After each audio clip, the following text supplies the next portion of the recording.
संपूर्ण मनुष्यजाती स्वतःच्या कर्मांनी बांधलेली आहे. जीवनाच्या अखेरपर्यंत त्याला अविश्रांतपणे कार्यरत राहावे लागते.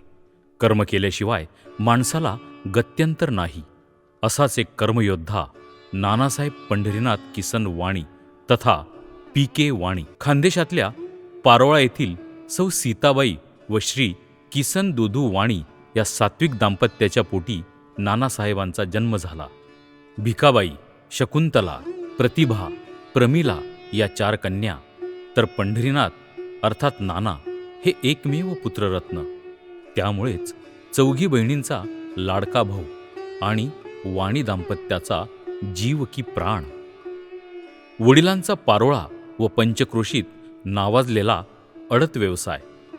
पारोळा मार्केट कमिटीच्या चेअरमन पदाची कित्येक वर्ष धुरा सांभाळणारे व्यक्तिमत्व.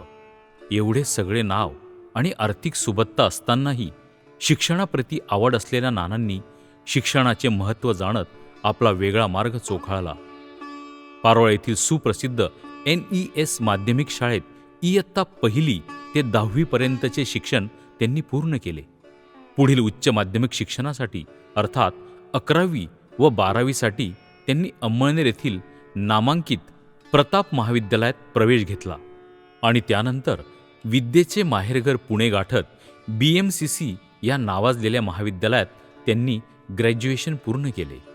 एवढ्यावरच न थांबता नानांनी बॅचलर ऑफ लॉ अर्थात LLB साठी मुंबई गाठली.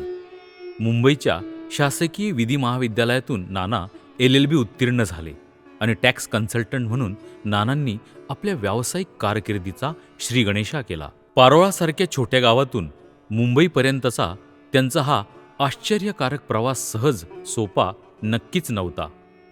उच्च शिक्षित होऊन नानांनी स्वतःची वेगळी ओळख आणि अस्तित्व निर्माण केले.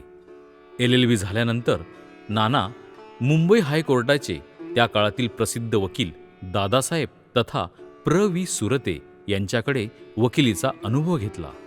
नानांनी अल्पावधीतच सुरते साहेबांचा विश्वास संपादन करत त्यांचे ते विश्वासू सहकारीही झाले.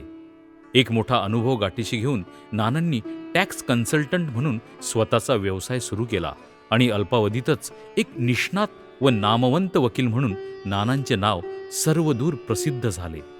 Bayer pharma, Hindustan antibiotics, silver line technology limited, Herbert sons limited यांसारख्या त्या काळातील नामवंत कंपन्यांचे काम नानांनी टॅक्स कन्सल्टंट म्हणून सांभाळले.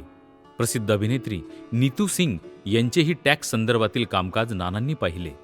उत्तम शिक्षण, व्यवसायात बसलेला जम यामुळे घरच्यांनी नानांचा विवाह करण्याचे ठरवले आणि धुळे जिल्ह्यातील शिरूड येथील सद्गृहस्थ दगडू बाळा चितोडकर यांच्या कन्या सुलोचना यांच्याबरोबर नाना 24 मे 1962 साली विवाहबद्ध झाले.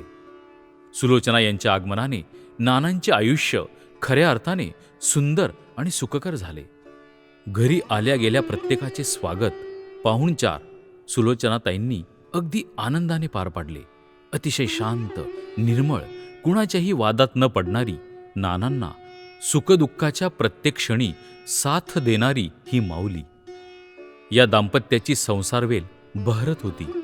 सुलोचनेचे मातृत्व लाभलेले सुजाता, संजय, सीमा, वैशाली आणि सचिन यांनी नानांचे घर आनंदाने भरून गेले होते. शिक्षणाची आस आणि कास असलेल्या नानांनी आपल्या मुलांना सुशिक्षित आणि सुसंस्कृत केले.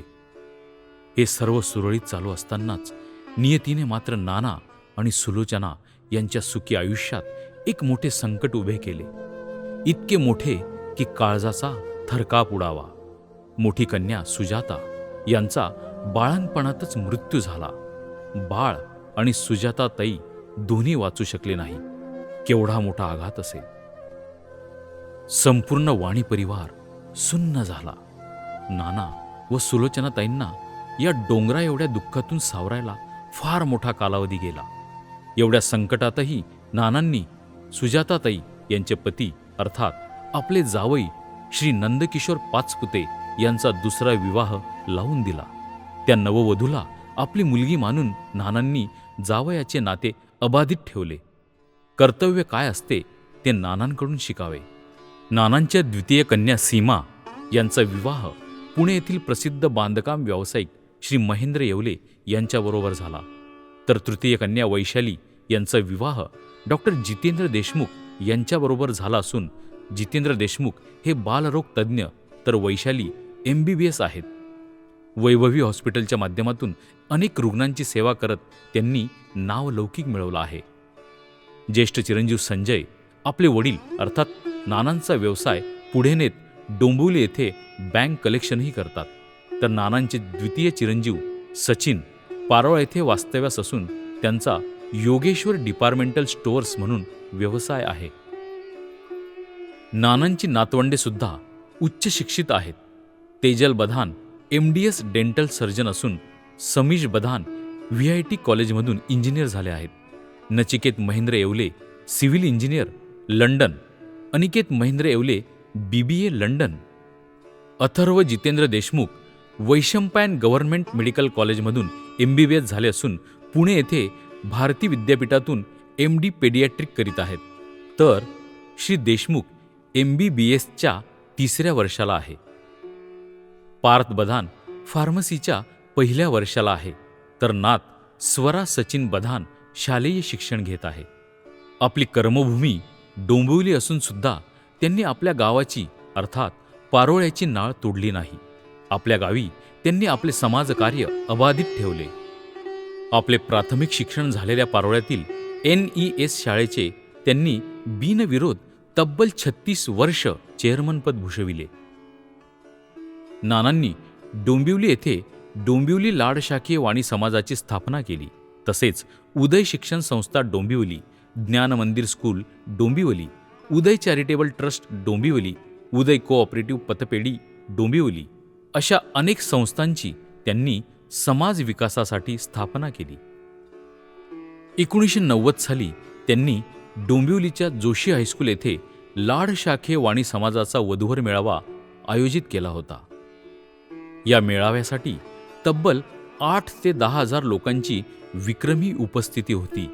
हे शक्य झाले केवळ नानांच्या दांडग्या जनसंपर्कामुळेच. सामाजिक कार्याबरोबरच त्यांनी सांस्कृतिक उपक्रमही राबवले. ते त्यांच्या महाविद्यालयीन काळात नाटकांमध्ये भूमिकाही करत. ख्यातनाम मराठी लेखक नाटककार शंकर नारायण नवरे तथा ना नवरे नानांच्या अगदी जवळचे मित्र होते. त्यामुळेच नानांना एक साहित्यिक बैठक होती.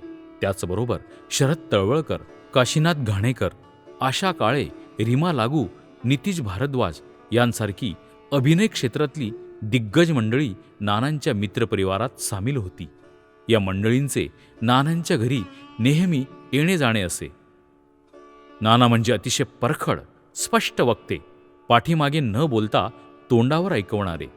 त्यांचा कर्मावर विश्वास होता.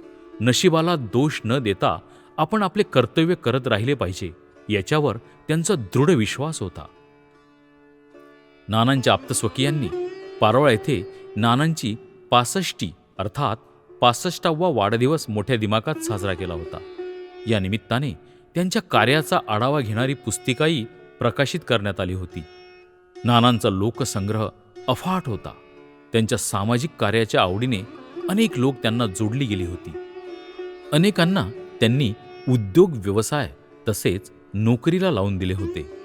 गीता, रामायण, महाभारत, दासबोध यांसारख्या ग्रंथांचे केवळ वाचन न करता त्यातील गोष्टी त्यांनी आत्मसात केल्या होत्या. डोंबिवलीतील आपल्या 40 वर्षांच्या प्रदीर्घ वास्तव्यानंतर 2006 साली नाना आपल्या मूळ गावी अर्थात पारोळा येथे परत आले. त्याच सुमारास मुंबईत असताना त्यांना पॅरालिसिसचा अटॅक आला होता. नाना हळूहळू त्यातूनही आपल्यात असलेल्या आत्मविश्वासाने सावरत होते. नाना 90 वर्षाचे दीर्घायुष्य जगले. आपल्यावरील अग्निसंस्कार आपल्या मूळ गावी पारोळा येथे व्हावा ही त्यांची अखेरची इच्छाही पूर्ण झाली. मुलं, मुली तसेच दोन्ही सुना सौ योगिता संजय बधान व सौ शोभा सचिन बधान यांनी नानांची मनापासून सेवा केली. आपल्या कर्तृत्वाने सर्वांच्या मनात अढळ स्थान निर्माण करणारे नाना सदैव स्मरणात राहतील.